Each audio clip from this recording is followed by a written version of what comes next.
మిత్రులారా నమస్తే. పరకాల ప్రభాకర్ గారు ఎవరో మీకు చెప్పాల్సిన పని లేదు. ప్రముఖ ఆర్థికవేత్త, సామాజిక ఆర్థిక విశ్లేషకులు, రాజకీయ విశ్లేషకులు డాక్టర్ పరకాల ప్రభాకర్. ఆయన ఏమన్నారంటే, దేశంలో నడుస్తున్నటువంటి ముఖ్యంగా ఇప్పుడు వెస్ట్ బెంగాల్లో జరిగిన ఇటీవల ముగిసిన ఎస్ఐఆర్ ప్రక్రియ గురించి, it is a bloodless political genocide అన్నారండి. ఎవరు? పరకాల ప్రభాకర్. అంటే ఏమిటి? రక్తపాతం లేని రాజకీయ నరమేధం అని అర్థం. దేని గురించి ఆయన అన్నాడు? ఎస్ఐఆర్ గురించి. ఎస్ఐఆర్ ప్రక్రియ బీహార్ నుంచి మనం చూస్తూనే ఉన్నాం. వెస్ట్ బెంగాల్లో ఇప్పుడు ఆగింది. 23వ తేదీన తొలి దశ పోలింగు, 29న రెండో విడత పోలింగు. ఫైనల్గా ఎలక్షన్ కమిషన్ ఏం చెప్పింది అంటే 27 లక్షల మందిని అటు ఇటు కాకుండా పెట్టింది.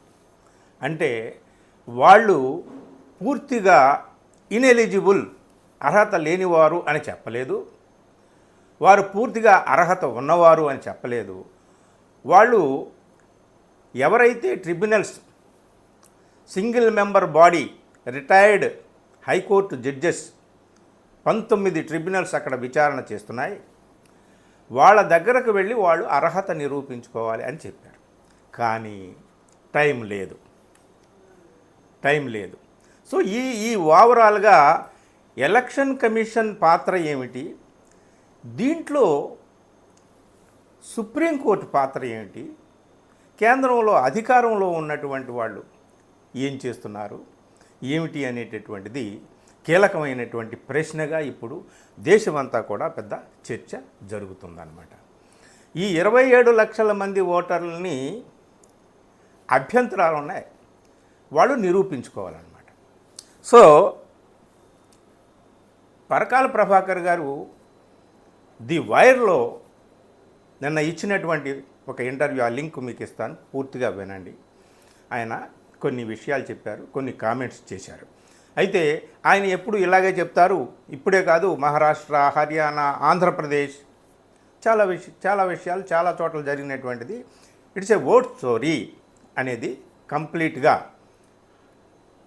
ఆయన చెప్తూ వస్తున్నారు. దానికి ఎవరూ సమాధానం లేదు. ఎన్నికల కమిషన్ సమాధానం లేదు, కేంద్ర ప్రభుత్వం సమాధానం లేదు, సుప్రీంకోర్టు సమాధానం లేదు. ఇక్కడ మనం ఈ వీడియోలో ప్రభాకర్ గారు చెప్పినటువంటి మాటలనే మనం చెప్పుకుందాం. ఈ నేపథ్యం ఒకటి చెప్పుకుందాం. సో 27 లక్షల మందిని మీరు సందిగ్ధంలో పెట్టేశారు కదా అయ్యా. మరి ఈ 27 లక్షల మంది తమ అర్హతను నిరూపించుకోవడానికి కొంచెం టైం ఇవ్వండి అని బెంగాల్ ప్రభుత్వం సుప్రీంకోర్టుని అడిగితే, మేము టైం ఇప్పుడే చేసేయండి, 23వ తేదీన ఫస్ట్ పోలింగ్ ఉంది కాబట్టి ఈలోపు మీరు ఈ మొత్తం 27 లక్షల మంది అర్హత విషయంలో మీరు తేల్చి చెప్పండి అని ఎవరైతే ఆ న్యాయాధీశులు ఉన్నారో వాళ్ళ అధీనంలో విచారణ జరుగుతుందో వాళ్ళని మేము ఇన్సిస్ట్ చేయలేము అన్నాను.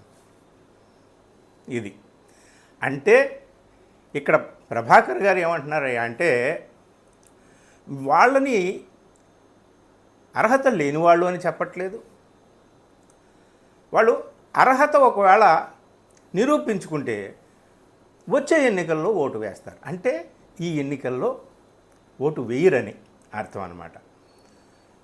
ఇంకా 23వ తేదీకి ఇంకా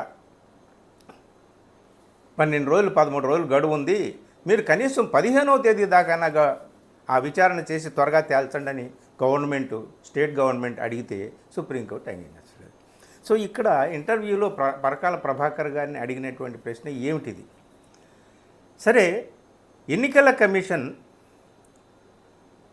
పాలకుల చేతిలో ఆయుధంగా మారిపోయిందండి. అది మనం అందరం కూడా చూస్తున్నాము. ఒకప్పుడు ఓటర్లు ఎంచుకునేవారు ఎవరిని? తమను ఎవరు పరిపాలించాలి అనేది ఓటర్లు ఎంచుకునేవాళ్ళు. ఇప్పుడు అధికారంలో ఉన్నటువంటి వాళ్ళు డిసైడ్ చేస్తున్నారు ఓటర్ల లిస్టులో ఎవరుండాలి అని.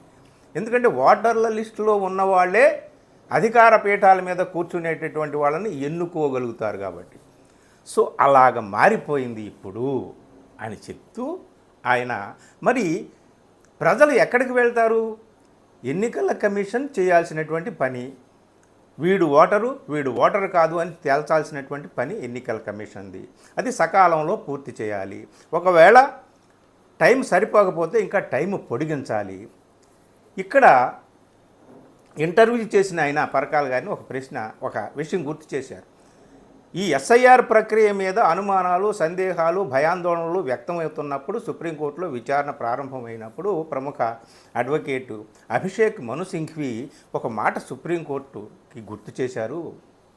ఇది అర్హత ఉన్న ఒక్క ఓటర్ని మనం అతని అర్హతను దూరం చేస్తే, అర్హత ఉన్నటువంటి ఒక్క ఓటరు కూడా తన హక్కును కోల్పోతే అది రాజ్యాంగం మీద చేసినటువంటి దాడి అవుతుంది, అది డెమోక్రసీ మీద దాడి అవుతుంది అని అన్నారు. ఈ విషయాన్ని సుప్రీంకోర్టు కూడా అప్పుడు అంగీకరించి విచారణ చేస్తుంది. అయితే విచారణ చేస్తూ ఉన్నటువంటి ఈ క్రమంలో సుప్రీంకోర్టు మరి ఎందుకు ఈ విషయంలో కనీసం ఈ 27 లక్షల మంది ఓటర్ల విషయంలో ఎందుకు చెప్పలేదు అంటే ఆయన ప్రభాకర్ గారు ఒక విషయం చెప్పాడు, గుర్తు చేశాడు. ఈ ధర్మాసనంలో ఒక జడ్జి ఏమన్నారయ్యా అంటే, ఇది వీళ్ళు పూర్తిగా అర్హత లేని వాళ్ళు అని చెప్పలేము, వాళ్ళు ఎప్పుడో ఒకప్పుడు వాళ్ళ అర్హత పొందినప్పుడు ఓటు వేస్తారు అని చెప్పాడు. దీన్ని ఆయన పట్టుకున్నాడు. అంటే అర్హత ఉందా లేదా అని తేల్చకుండానే మీరు ఎన్నికలు చేసేస్తే ఇది ఏమిటి ప్రజాస్వామ్యం? ఇది ప్రజాస్వామ్యం మీద దాడి కాదా? ఇది రాజ్యాంగం కల్పించినటువంటి హక్కుల మీద దాడి కాదా అనేటటువంటిది ఆయన ఎందుకు ఏమిటి కోర్టులు ఎందుకు అని అంటే, for some reason courts are not able or not willing for providing relief to citizens for aggrieved. ఆందోళనలో ఉన్నటువంటి తమ అర్హత, తమ అస్తిత్వాన్ని కాపాడుకోవాలనేటటువంటి ఆందోళనలో ఉన్నటువంటి పౌరులకు భరోసా ఇవ్వడంలో ఎందుకో కోర్టులు సానుకూలంగా స్పందించటం లేదు అని చెప్పేసి, స్పందించలేకపోతున్నాయి అని చెప్పేసి ఆయన అన్నాడు. లేదా స్పందించాలని అనుకోవటం లేదా, అనేబుల్ ఆర్ నాట్ విల్లింగ్ అనే ఒక మాటను కూడా ఆయన చెప్పాడనమాట. సో మొత్తం ఓవరాల్గా ఇది ఏమిటయ్యా అంటే డెమోక్రసీ మీద జరుగుతున్నటువంటి దాడిగా ఆయన అభివర్ణించాడు. ప్రజలు ఎక్కడికి వెళ్తారు? ఎలక్షన్ కమిషన్ ఒక రాజ్యాంగ సంస్థ. అక్కడే తమకు న్యాయం దక్కకపోతే ఎక్కడికి వెళ్తారు? కోర్టుకు వెళ్తారు. మరి కోర్టు కూడా న్యాయం చేయలేకపోతే ఎక్కడికి వెళ్ళాలి? ఎక్కడికి వెళ్ళాలి అంటే ఆ ప్రజల యొక్క ప్రతినిధులు చట్టసభల్లో ఆ విషయాన్ని లేవనెత్తాలి. సో ఎలక్షన్ కమిషన్ బ్లాటెంట్గా ఓటు చోరీకి ఉపయోగపడుతుంది, ఏలిన వారి చేతుల్లో ఆయుధంగా ఉంది, కాబట్టి ఈ చీఫ్ ఎలక్షన్ కమిషనర్ని తొలగించండి అని చెప్పి ఒక ఇంపీచ్మెంట్ మోషన్ని వీళ్ళు ప్రతిపక్షాల పార్లమెంటులో ప్రవేశపెడితే, అభిశంసన తీర్మానాన్ని ఈ ఎన్నికల చీఫ్ కమిషనర్ మీద, అసలు ఆ తీర్మానాన్ని ఇటు లోక్సభలోను అటు రాజ్యసభలోను ఇద్దరు ప్రిసైడింగ్ ఆఫీసర్స్, లోక్సభ స్పీకర్ కానీ రాజ్యసభ చైర్మన్ కానీ ఇద్దరు కూడా రిజెక్ట్ చేసేశారు ఆ తీర్మానాన్ని. అంటే ప్రజలు కోర్టుకు వెళ్ళినా న్యాయం దక్కదు, అటు పార్లమెంటులోనూ చట్టసభల్లోనూ న్యాయం దక్కదు. మరి ఎక్కడికి వెళ్ళాలి? ఏం చేయాలి? ఇది పరిస్థితి. ఇక్కడ ఒకటే క్వశ్చన్ అండి ఆయన చెప్తున్నది, ఈ దేశంలో పౌరుల్ని చంపరు డైరెక్ట్గా, పౌరసత్వాన్ని చంపుతారు అన్నాడు. దానికి ఉదాహరణగా ఆయన ఎవరు డాక్టర్ పరకాల హిమంత విశ్వశర్మ మాటను ఉదాహరించాడు. హిమంత విశ్వశర్మ ఎవరు? Assam chief minister. ఆయన మాట్లాడితే ఒకే ఒక సామాజిక వర్గాన్ని టార్గెట్ చేస్తుంటాడు. ఆయన ఏమన్నాడు అంటే, we cannot tell them go out. ఎవరిని? ఒక సామాజిక వర్గం, ముస్లిమ్సే అనుకోండి, వాళ్ళని బయటికి వెళ్ళిపోమని మేము అనము, కానీ అలాగ బయటికి వెళ్ళిపోతే బాగుండును అనేటటువంటి కఠినమైనటువంటి పరిస్థితుల్ని మేము కల్పిస్తాము అని ఆయన అన్నాడు. డైరెక్ట్గానే అన్నాడు, బహిరంగంగానే అన్నాడు. అంటే ఇది ఏమిటయ్యా అంటే, you cannot kill the citizen, you can kill the citizenship so that they will go out automatically. అంటే వాళ్ళ పౌరుల్ని చంపాల్సిన పని లేదు, పౌరసత్వాన్ని చంపిపాడేస్తే వాళ్ళే పోతారు అని చెప్పేసి అదే ఇక్కడ జరుగుతోంది అని చెప్పేసి ఆయన ఒక మాట చెప్పాడనమాట. సో మొత్తం ఓవరాల్గా ఇలా చెబుతూ ఏమన్నాడయా అంటే, ప్రభాకర్ గారు ఇప్పుడు బెంగాల్ స్థితికి వస్తే completely to steal the Bengal election, Bengal ఎలక్షన్ని చోరీ చేయడం అనేటటువంటిది ప్రక్రియ ఇక్కడ సాగుతోంది. దానికి రంగం సిద్ధమైపోయింది.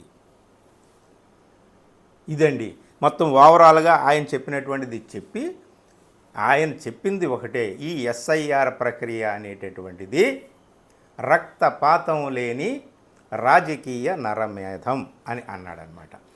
సో ఇప్పుడు మనకు అర్థమవుతుంది ఏమిటి అంటే, ఓవరాల్గా బెంగాల్లో ఇదే ఇంటర్వ్యూలో ఆయన చెప్పాడు. ఇంటర్వ్యూ చేసిన ఆయన అడుగుతున్నాడు, ఎక్కువ మంది ముస్లింలని, ఎక్కువ శాతం మంది ఎవరినైతే ఎడ్యుకేషన్లో పెట్టారో, విచారణ కింద పెట్టారో, ఎవరినైతే డిలీట్ చేశారో వాళ్ళలో ఎక్కువ మంది ముస్లింలు ఉన్నారు. ఎంతమంది ముస్లింలు ఉన్నారంటే అని చెప్తుంటుంటే ఆయన ప్రభాకర్ గారు 95% అంట. న్యాయ విచారణ పరిధిలోకి పెట్టినటువంటి ఈ 27 లక్షల మందిలో 95% ముస్లింలే ఉన్నారు. ముషీరాబాద్, 24 పరగనాస్, మాల్దా ఇట్లాంటి డిస్ట్రిక్ట్లో హయ్యెస్ట్ ముస్లిం పాపులేషన్ ఉన్నటువంటి.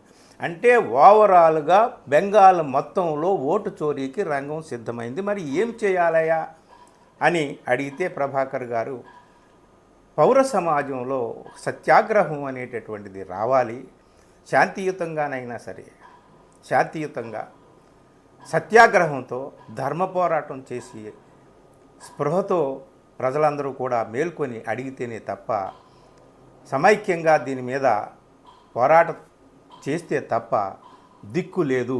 కాబట్టి మనకు అర్థమవుతుంది ఏమిటి అంటే, బెంగాల్ని లక్ష్యం చేసుకున్నటువంటి వాళ్ళు వాళ్ళ లక్ష్య, అక్కడ ఎవరు గెలుస్తారు అనేటటువంటిది కీలకం కాదు. అక్కడ మమతా బెనర్జీ ఓడిపోతుందా, బీజేపీ గెలుస్తుందా అనేటటువంటిది కాదు. కానీ ఎక్కడైనా సరే ఇప్పుడు ఈ మొత్తం దేశంలో జరుగుతున్న ఎస్ఐఆర్ ప్రక్రియ ఏమిటి, దాని వెనక ఉద్దేశం ఏమిటి, ఈ ఎన్నికలు ఏమిటి మొత్తం అని ఇదంతా చూస్తుంటుంటే టోటల్గా ప్రజాస్వామ్యం మీద దాడి జరుగుతున్నది. దీన్ని ప్రజలే కాపాడుకోవాలి, లేకపోతే ఇంకా అంధకారంలోకి పోవాల్సిందే. ఈ నేపథ్యంలో మనకు అర్థమవుతున్నటువంటిది ఇదన్నమాట. మరి ఏం చేస్తారో ప్రజలు, ఇట్లా చూస్తూ తమాషా చూస్తూ ఊరుకుంటారో, లేకపోతే ప్రజాస్వామ్యాన్ని బ్రతికించుకోవడం కోసం అందరూ ఏమైనా ఏకమవుతారో తెలియదు. ఎందుకంటే రాజకీయ పార్టీలు ఫలానా పార్టీ పోతే పోయిందే, దరిద్రం వదిలిందని ఊరుకునేటటువంటి రాజకీయ పార్టీలు ఇక్కడ ఉన్నాయి. కేవలం అక్కడ మమతా బెనర్జీ ఆధ్వర్యంలోని టీఎంసీ మాత్రమే ఎక్కువగా పోరాటం చేస్తుంది, మిగిలిన పక్షాలు దీని మీద ఎక్కువగా మాట్లాడటం లేదు. అంటే ఏంటి, ఎంతవరకు ఐక్యత ఉంది, రాజకీయ పక్షాల్లో ఐక్యత ఎంతవరకు ఉంది, ప్రజలు ఎలాగూ చీలిపోయి ఉన్నారు, ఆ పక్షం ఈ పక్షం, ఈ పక్షం ఆ పక్షం అని. కాబట్టి ఇంత అనైక్యత నెలకొన్నటువంటి దేశంలో పరకాల వారు కోరుకునేటటువంటి సత్యాగ్రహం, ఆ ధర్మ పోరాటం మనం కళల్లో చూడాల్సిందే. ఇప్పుడప్పుడే ఊహకు కూడా అందనటువంటి అదొక అద్భుత దృశ్యంగా మనం భావించాలి.